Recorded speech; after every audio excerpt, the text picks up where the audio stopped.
Well, well. Look what the Tressim dragged in.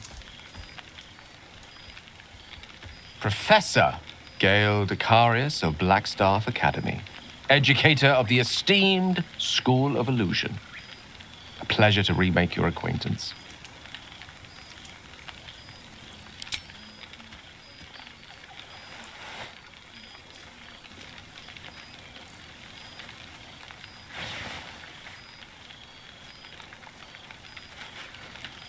Well, that was quite lovely. I'm glad you're as pleased to see me as I am you. I have to say, I'm quite grateful to just be Gale for the evening. I fear my students find me somewhat intimidating due to my, explosive former reputation. I seem to put the fear of the gods into them. Or the fear of Mystra, to be more specific.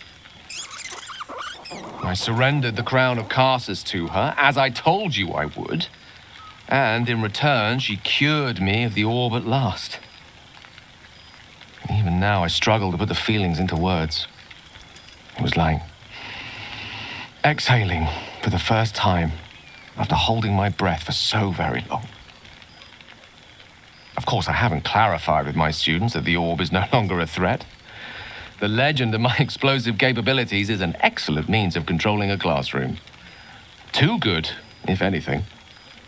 I spend most of my time trying to convince them how much fun the study of magic can be.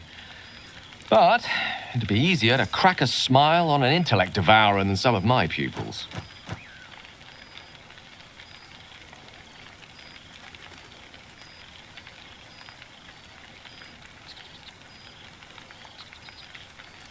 I did.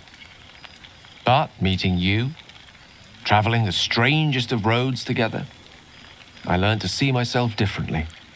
See the weave differently. In fact, I've actually been considering writing down the story of our adventures. The true tale of our flawed but ultimately endearing troupe, and the trials and tribulations we overcame. I can hardly leave it to the likes of Volo to give a true account of our adventures. And no one would believe him if he did. That odious man truly frizzles my whiskers. Long-haired miniature dragon, he calls me. Tressim is much less of a mouthful. And what of you? What are you making of this newfound lease of life we earned?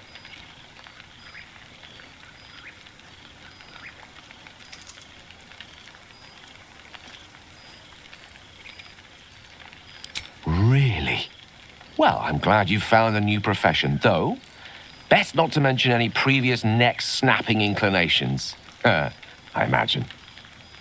I've told my students plenty of tales about our escapades. You're something of a hero to them, you know?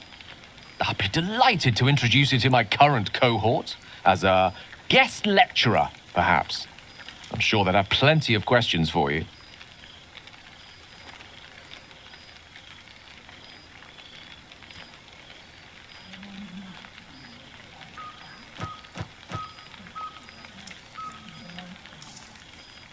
Well, I, for one, can't wait.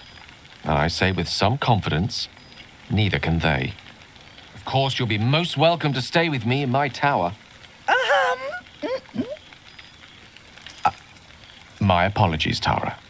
That would be our tower.